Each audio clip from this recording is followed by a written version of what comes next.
शायद ही देश का कोई घर ऐसा बचा होगा जहां खुद अपने घर में या उनके आसपास के घर में कोई व्यक्ति बीमार ना पड़ा हो, बेड ना ढूंढ रहा हो, या हॉस्पिटल में ना तड़प रहा हो, या मर ना गया हो।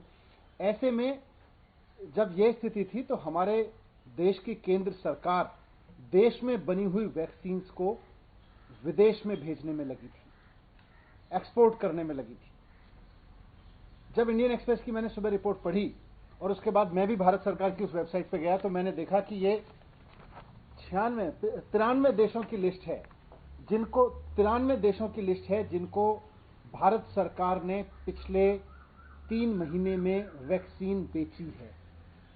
भारत में बनी हुई, भारत के वैज्ञानिकों की खोजी हुई वैक्सीन हमने 93 देशों में बेच दी। 6.5 करोड़ वैक्सीन की डोजेज हमने दूसरे देश के लोगों को भेज दी।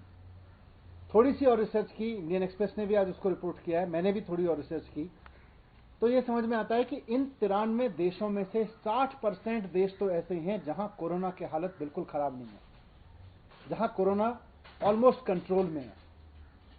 88 देश, 93 में से 88 देश ऐसे हैं जहां पर डेथ कोई बड़ा चैलेंज नहीं है, वहां पे डेथ का इतना भयावह सामना नहीं कर रहे।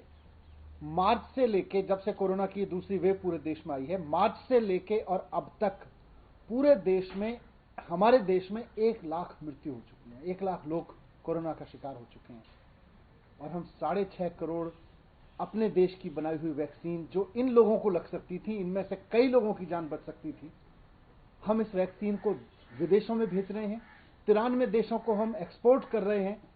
किस लिए? सिर्फ इसलिए कि केंद्र सरकार की इमेज बन सके, इसलिए कि दुनिया में यह नाम हो सके कि भारत में इस समय एक ऐसी सेंट्रल गवर्नमेंट बैठी है जो विदेशों को वैक्सीन दिए जा रही है। 2 देश आपकी तारीफ करेंगे, उनकी तारीफ सुनने के लिए अपने लोगों को मरने की कीमत पर विदेश के 4 देशों की तारीफ सुनना केंद्र सरकार के लिए बहुत बड़ा जघन्य अपराध है, मैं मानता हूं।